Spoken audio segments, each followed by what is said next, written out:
Working as a concrete worker for a construction company, Jack was looking for a new place for a house. He lived in a small apartment in the city, but the constant noise and chaos kept him busy. So when he came across an ad for a private house for rent on the outskirts of town at an incredibly low price, he couldn't resist. The house was old, with creaky wooden floors and a facade that seemed to whisper its stories. It was the perfect size, though, with a huge backyard and a garage that would be perfect for his truck. The homeowner, an older man with a kind face, walked him around the property, pointing out the amenities and perks of the house. As they walked through the old hallways, Jack felt a shiver run down his spine. There was something wrong with this place, but he couldn't figure out what it was. The landlord seemed friendly enough, but there was a note of hesitation in his voice when Jack asked about the rent, but he had no idea the price would be so attractive. A whole house for the price of renting a one-bedroom apartment. That was a great price. Yeah, it's a great price if you're not afraid of the ghosts of the old house, the landlord said jokingly. Even if it was true, Jack considered it a small-town superstition and signed the lease, as he would hardly find such a price anywhere. He moved in on a golden fall morning, feeling excitement and trepidation as he stepped onto the threshold of his new abode. At first, everything seemed ordinary. Creaky floors and old radiators took some getting used to, but Jack was a handy guy and was happy to take on any small repairs. He spent his days at the construction site and his nights exploring the new home, familiarizing himself with the quirks and rhythms of the old house. But soon strange things began to happen.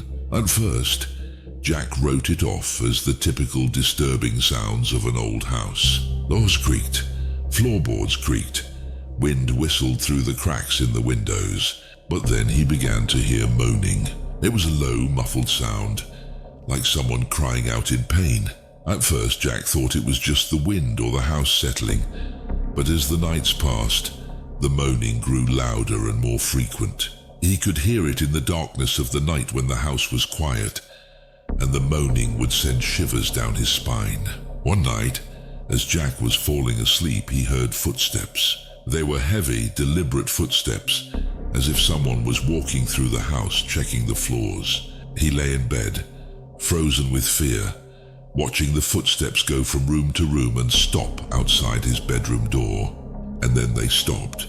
Jack threw back the blanket and crept out of the room, determined to confront whoever or whatever was making the noise. But as he reached downstairs, the lights flickered and went out, plunging the house into darkness. He fumbled for the flashlight on his phone and began to explore the house room by room. But he was alone. The house was empty, with only the creaking and groaning of old wooden structures. As time passed, these phenomena became more frequent and more intense. Doors would slam on their own. Jack could hear whispering in the dark. The television would turn on by itself, giving off static and white noise. And the moans were getting louder and more insistent. One night, as Jack was walking through his bedroom door, he felt an icy breeze blow past him. He turned around, but no one was there. And then he saw it. The door slammed shut behind him, and he heard the unmistakable sound of locks clicking. In a panic, Jack tried every door, every window, but they were all locked. He was trapped. The moans grew louder, more insistent, and Jack realized he had to get out. But how? He wandered in the dark, trying to find a way out, but the house seemed to shift and twist around him. Every door led to a dead end. Every window was boarded up, and the moans, they seemed to come from everywhere, echoing off the walls. In desperation, Jack went back to the bedroom, sure he'd find a way out through the window. But when he pushed open the door, he was greeted by an unholy sight. The television was on, with interference and white noise coming from it, and on the screen stood a figure uttering a single word: "Go away, go away." Everything turned over in Jack's mind. He grabbed his bag and rushed to the front door, but it was quickly slammed shut. The moans grew louder, the TV squealed with static, and Jack realized he was trapped in a house of horrors, a house that seemed determined to drive him insane. As the lights flickered on and off, Jack was left alone in the darkness, surrounded by the horrors of the old house. He realized that he had made a terrible mistake, that the lease was too good to be true. The house was waiting for him, waiting to unleash its horrors on its unsuspecting victim. And as the darkness closed in around him, Jack realized he would never get out of here.